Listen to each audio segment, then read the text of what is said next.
Amen, hallelujah. ಇವತ್ತು ನಿಮ್ಮ ಜೀವಿತದಲ್ಲಿ ನಿಮ್ಮ ಶರೀರ ಆಗಲಿ ಅಥವಾ ನಿಮ್ಮ ಲೈಫ್ ಸ್ಟೈಲ್ ಆಗಲಿ ಇದರಿಂದ ನಾವು ಜಯಿಸಲಿಕ್ಕೆ ಸಾಧ್ಯ ಇಲ್ಲ ಅಂತ ದೇವರ ವಾಕ್ಯ ಹೇಳ್ತದೆ. ದೇವರ ಆತ್ಮದಿಂದಲೇ ನಾವು ಪರಾಕ್ರಮ ಆದಂತ ದೇವರ ಆತ್ಮದಿಂದಲೇ ನಾವು ಜಯಿಸಲಿಕ್ಕೆ ಸಾಧ್ಯ ಅಂತ ದೇವರ ವಾಕ್ಯ ಹೇಳ್ತದೆ. ಹಲ್ಲೆಲೂಯಾ. ಸೈತ ನೀವು ಯಾವ ಬಟ್ಟೆ ಹಾಕೊಂಡ್ರೆ ನಿಮ್ಮ ಬಾಡಿ ಹೆಂಗಿದೆ, ನಿಮ್ಮ ಸ್ಟ್ರೆಂತ್ ಹೆಂಗಿದೆ, ನಿಮ್ಮ ಲೈಫ್ ಸ್ಟೈಲ್ ಹೆಂಗಿದೆ ಅಂತ ಅಂಜಿ ಓಡುತ್ತಾನೆ ಇಲ್ಲ. ನೀವು ಎಷ್ಟೆಷ್ಟು ಸ್ಟೈಲಿಸ್ಟ್ ಇರ್ತೀರೋ ಅಷ್ಟು ಸ್ಟಾರ್ಟಿಂಗ್ ನಿಮ್ಮ ಮೇಲೆ ಬರ್ತಾ ಇದ್ದಾರೆ. ಹಲ್ಲೆಲೂಯಾ. ಫಾರ್ ಎಕ್ಸಾಂಪಲ್ ನೀವು ಯಾರಿಗಾರ ಚೆನ್ನಾಗಿ ಕಾಣಿಸ್ತಾರೆ ಅಂತ ತಿಳ್ಕೊಂಡು ಈಗ ಚೆನ್ನಾಗಿ ಕಾಣಲ್ಲ ಅಂದ್ರೆ ಈಗ ಎಲ್ಲ ಆಗಲಿ ಚಾಲು. ಹಲ್ಲೆಲೂಯಾ. ಇಲ್ಲಾಂದ್ರೆ ಈಗ ಏನ್ ಮಾಡಿ ನಮ್ಮ ಆಟ ಮಂತ್ರನೇ ಮಾಡಾರ ಚಾಲು. ಹಲ್ಲೆಲೂಯಾ. ಅದಕ್ಕೆ ದೇವರ ವಾಕ್ಯ ಹೇಳ್ತದೆ, ನೀವು ಯಾವ್ದ್ರಿಂದ ಅಂತ ಬಲದಿಂದಲ್ಲ ಪರಾಕ್ರಮದಿಂದಲ್ಲ ಪರಾಕ್ರಮದಿಂದಲ್ಲ ಬಲದಿಂದಲ್ಲ ನನ್ನ ಆತ್ಮದಿಂದಲೇ ಎಂಬುದು ಸೇನಾಧೀಶ್ವರ ಯೆಹೋವನನ್ನು. Amen, hallelujah. ಜಕರ್ಯ ಪ್ರವಾದಿ ಹೇಳ್ತಾ ಇದ್ದಾನೆ, ನಿಮ್ಮ ಬಲದಿಂದಲ್ಲ, ನಿಮ್ಮ ಐಕ್ಯದಿಂದಲ್ಲ, ನಿಮ್ಮ ಶಕ್ತಿಯಿಂದಲ್ಲ, ದೇವರ ಆತ್ಮದಿಂದಲೇ ನೀವು ಜಯಿಸ್ತೀರಾ ಅಂತ ದೇವರ ವಾಕ್ಯ ಹೇಳ್ತಾ ಇದೆ. ಹಲ್ಲೆಲೂಯಾ. ನಿಮ್ಮ ಆತ್ಮದಲ್ಲಿ ಬೆಳೆದು ಬಹಳಷ್ಟು ಇಂಪಾರ್ಟೆಂಟ್ ಇದೆ. ಹಲ್ಲೆಲೂಯಾ. ನಿಮ್ಮ ಪ್ರೇಯರ್ ಲೈಫ್ ಅಲ್ಲಿ ಬೆಳೆದು ಬಹಳಷ್ಟು ಇಂಪಾರ್ಟೆಂಟ್ ಇದೆ. ಇವತ್ತು ನಿಮ್ ಕಷ್ಟ ಬರ್ತಾ ಇದೆ ಅಂದ್ರೆ ನಿಮ್ಮ ಶಕ್ತಿ ನೋಡಿ, ನಿಮ್ಮ ಬಲ ನೋಡಿ, ನಿಮ್ಮ ಐಡಿಯಾ ನೋಡಿ ಕಷ್ಟ ಬಿಟ್ಟು ಹೋಗ್ಲಿಕ್ಕೆ ಸಾಧ್ಯ ಇಲ್ಲ. ದೇವರ ಆತ್ಮ ನಿಮ್ಮ ಒಳಗಡೆ ಇದ್ರೆ ಆ ಒಂದು ಬಲದಿಂದ ನೀವು ಜಯಿಸಲಿಕ್ಕೆ ಸಾಧ್ಯ ದೇವರ ವಾಕ್ಯ. ಹಲ್ಲೆಲೂಯಾ. ಬಲದಿಂದಲ್ಲ, ಪರಾಕ್ರಮದಿಂದಲ್ಲ, ಯೆಹೋವನ ಆತ್ಮದಿಂದಲೇ, ದೇವರ ಆತ್ಮದಿಂದಲೇ. ದೇವರ ಆತ್ಮ ನಮ್ಮ ಒಳಗಡೆ ಇರೋದು ಬಹಳ ಇಂಪಾರ್ಟೆಂಟ್. ಇವತ್ತು ಸೈತಾನನು ಕದ್ದುಕೊಳ್ಳಕ್ಕೆ ಮತ್ತು ಹಾಳು ಮಾಡೋದಕ್ಕೆ ಬರ್ತಾನೆ ಹೊರತು ಮತ್ತೆ ಯಾವುದಕ್ಕೂ ಬರಲ್ಲ ದೇವರ ವಾಕ್ಯ. ಈಗ ಸೈತಾನ ನಮ್ಮನ್ನು ಏನ್ ಮಾಡ್ತಾ ಇದ್ದಾನಂದ್ರೆ ಶಾರೀರಿಕ ಬಲ ಹೊಂದಿಕೊಳ್ಳ್ರಿ, ಆದ್ರೆ ಆತ್ಮಿಕವಾಗಿ ಏನಾಗಿರ್ರಿ ಬಲಹೀನತೆ ಮಾಡ್ತಾ ಇದ್ದಾನೆ. ಅಂದ್ರೆ ಪ್ರೇಯರ್ ಮಾಡೋದು ಹಾಗೆ ಇದ್ದೇವೆ ಅಂದ್ರೆ ನಮ್ಮ ಬಲಹೀನತೆ ಆಗ್ತೀವಿ, ವಾಕ್ಯದಲ್ಲಿ ಇಲ್ಲ ಅಂದ್ರೆ ನಾವು ಬಲಹೀನತೆ ಆಗ್ತೀವಿ. ಅದಕ್ಕೆ ನಮ್ಮ ಮನೆಯಲ್ಲಿ ಏನಾಗ್ತಾ ಇರ್ತದೆ, ಪ್ರತಿದಿನ ಸಮಸ್ಯೆಗಳು ಹೆಚ್ಚಾಗ್ತವೆ. ಯಾಕೆ ಸಮಸ್ಯೆ ಹೆಚ್ಚಾಗ್ತಾವ ಅಂತಂದ್ರ ನಮ್ಮ ಮನೆಯಲ್ಲಿ ಏನಿಲ್ಲ, ಆತ್ಮದ ಬಲ ನಮ್ಮ ಒಳಗಡೆ ಇಲ್ಲ. Praise the Lord. ಸೈತಾನ ಕೂಡ ಒಂದು ಆತ್ಮ ಇದೆ, ಅವನು ನಿಮ್ಗೆ ಕಾಣದ ರೀತಿಯಾಗಿ ಬಂದು ನಿಮ್ಮನ್ನ ಅಟ್ಯಾಕ್ ಮಾಡ್ತಾನೆ ಅಲ್ಲ.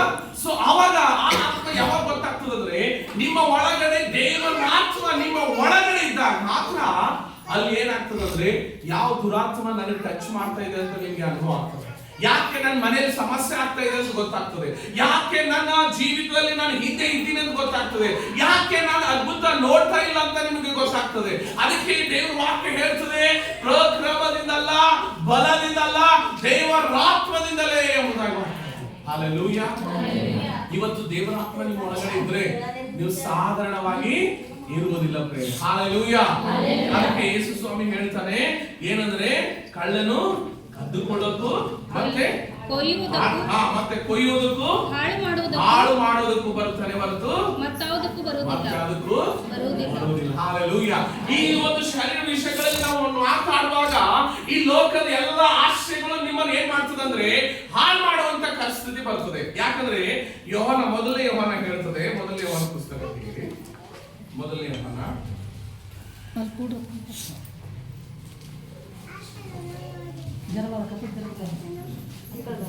ಚಾಪ್ಟರ್ 2 2ನೇ ಅಧ್ಯಾಯ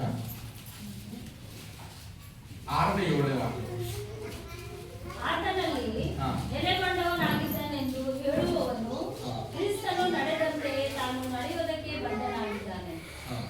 ಪ್ರಿಯರೇ, ನಾನು ನಿಮಗೆ ಬರೆಯುವುದು ಹೊಸ ಅಪ್ಪಣೆ ಅಲ್ಲ, ಮೊದಲಿಂದಲೂ ನಿಮಗಿದ್ದ ಹಳೆಯ ಅಪ್ಪಣೆ ಆಗಿದೆ. ಈ ಹಳೆಯ 2ನೇ ಅಧ್ಯಾಯ 16-17. ಲೋಕದಲ್ಲಿರುವ ಶರೀರದ ಆಶೆ, ಕಣ್ಣಿನ ಆಶೆ, ಬದುಕು ಬಾಳಿನ ಡಂಬ, ಈ ಮೊದಲಾದವುಗಳೆಲ್ಲವೂ ತಂದೆಯಿಂದ ಹುಟ್ಟದೆ ಲೋಕದಿಂದ ಹುಟ್ಟಿದವುಗಳಾಗಿವೆ. ಲೋಕವು ಅದರ ಆಶೆಯು ಗತಿಸಿ ಹೋಗುತ್ತದೆ. ಸೈತಾನ ಏನ್ ಮಾಡಿದಾನಂದ್ರೆ ದೇವರಿಗೆ ಇಷ್ಟ ಇರುವಂತ ಆಶೆಗಳು ನಿಮ್ಮ ಮೈಂಡ್ ಹಾಕಿದ್ದಾನೆ. ಯಾವಾಗ ದೇವರ ಆತ್ಮ ಇರಲ್ಲ ನೋಡ್ರಿ, ಅವಾಗ ದೇವರ ಆತ್ಮ ಇಲ್ಲದಾಗ ನಿಮ್ಮ ಒಳಗಡೆ ದೇವರ ವಿರುದ್ಧವಾಗಿರುವಂತ ಆಶೆಗಳು ಏನ್ ಮಾಡ್ತಾನಂದ್ರೆ ಅವು ಬೀಜಗಳು ಬಿತ್ತಾ ಇರ್ತಾರೆ, ಥಾಟ್ಸ್ಗಳು ತರ್ತಾ ಇರ್ತಾನೆ. ಈಗ ಏನೇನ್ ನಡೀತಾ ಇದೆ ಅದ್ರ ರೀತಿ ಆಗಿರ್ಬೇಕು, ಈಗ ಯಾರು ಜನ ಹೆಂಗ್ ಮಾತಾಡ್ತಾರೆ ಅವ್ರ ರೀತಿ ಆಗಿರ್ಬೇಕು, ಯಾರು ಯಾವ ಸ್ಟೈಲ್ ಅಲ್ಲಿ ಇರ್ತಾರೆ ಆ ರೀತಿ ಆಗಿರ್ಬೇಕು, ಹೀರೋಗಳು ಯಾವ ಸ್ಟೈಲ್ ಅಲ್ಲಿ ಇದ್ದಾರೆ, ಅವ್ರು ಮಾತಾಡುವಂತ ಯಾವ ಸ್ಟೈಲ್ ಇದೆ ಅಂತ ಈ ದೇವರ ಆತ್ಮ ಇಲ್ಲದಾಗ ಇವೆಲ್ಲ ಟ್ರೆಂಡ್ಗಳು, ಹೊಸ ಹೊಸ ಟ್ರೆಂಡ್ಗಳು, ಹೊಸ ಹೊಸ ಥಾಟ್ಸ್ಗಳು, ಹೊಸ ಹೊಸ ಐಡಿಯಾಗಳು ನಿಮ್ಮ ಒಳಗಡೆ ಹಾಕ್ಲಿಕ್ಕೆ ಬರ್ತದೆ.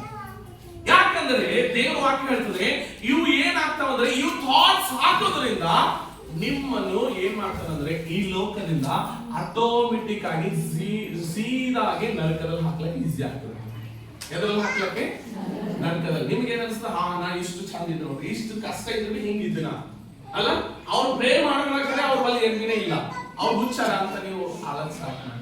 ಯಾವಾಗ ಹಿಂಗ ಅಲಕ್ ಸ್ಟಾರ್ಟ್ ಮಾಡ್ತೀರಿ ತಿಳ್ಕೊಡ್ರಿ, ನಿಮ್ಮ ಒಳಗಡೆ ಆ ಸೈತಾನನು ಏನ್ ಮಾಡಿದಾನಂದ್ರೆ ಲೋಕದ ಆಶೆಗಳನ್ನು ಸೆಟ್ ಮಾಡಿದ್ದಾನೆ. ಏನ್ ಸೆಟ್ ಮಾಡಿದ್ದಾನೆ? ಆಶೆಗಳು. ಅದಕ್ಕೆ ವಾಕ್ಯ ಹೇಳ್ತದೆ 17 ಲೋಕದಲ್ಲಿರುವ ಶರೀರದ ಆಸೆ, ಕಣ್ಣಿನ ಆಸೆ, 17 ಲೋಕವು ಅದರ ಆಶೆಯು ಗತಿಸಿ ಹೋಗುತ್ತದೆ, ಆದರೆ ದೇವರ ಚಿತ್ತವನ್ನು ನೆರವೇರಿಸುವವನು ಎಂದಿಗೂ ಇರುವನು. ದೇವರ ಚಿತ್ತ ಮಾಡುವ ಮನುಷ್ಯ ಅವನು ಎಂದೆಂದಿಗೂ ಇರುವನು ಅಂತ ದೇವರ ವಾಕ್ಯ ಹೇಳ್ತಾರೆ. ಹಲ್ಲೆಲೂಯಾ. ದೇವರ ಚಿತ್ತ ಯಾರು ಮಾಡ್ತಾ ಇರ್ತಾರೆ, ನಿಮ್ ಜೀವಿತದಲ್ಲಿ ಎಷ್ಟೋ ಕಷ್ಟ ಬರ್ಬೋದು, ಎಷ್ಟೇ ರೋಗ ಬರ್ಬೋದು, ಎಷ್ಟೇ ಬಡತನ ಬರ್ಬೋದು, ಎಷ್ಟೇ ನಿಂದೆಗಳು ಬರ್ಬೋದು, ಎಷ್ಟೇ ಅವಮಾನಗಳು ಬರ್ಬೋದು, ಎಷ್ಟೇ ಜನ ಏನೆಲ್ಲ ನಿಮ್ಮ ವಿಷಯದಲ್ಲಿ ಮಾತಾಡ್ಬೋದು, ಆದರೆ ನೀವೆಂದಿಗೂ ಅಳಿದು ಹೋಗೋದಿಲ್ಲ ದೇವರ ವಾಕ್ಯ. Hallelujah, hallelujah.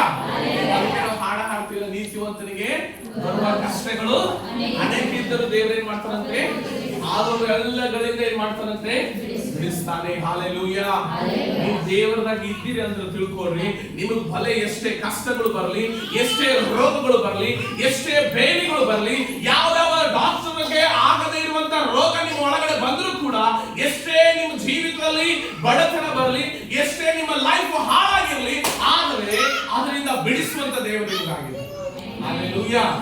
ಅದಕ್ಕೆ ದೇವರ ವಾಕ್ಯ ಹೇಳ್ತದೆ, ದೇವರ ಚಿತ್ತ ನೆರವೇರಿಸುವನು ಏನ್ ಮಾಡ್ತಾರಂತೆ, ಎಂದೆಂದಿಗೂ. ಹಲ್ಲೆಲೂಯಾ.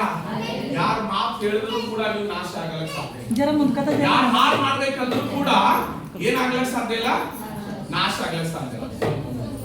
ಸೊ ಈಗ ಆ ವಾಕ್ಯದಲ್ಲಿ 16ನೇ ವಾಕ್ಯ ಕಂಪ್ಲೀಟ್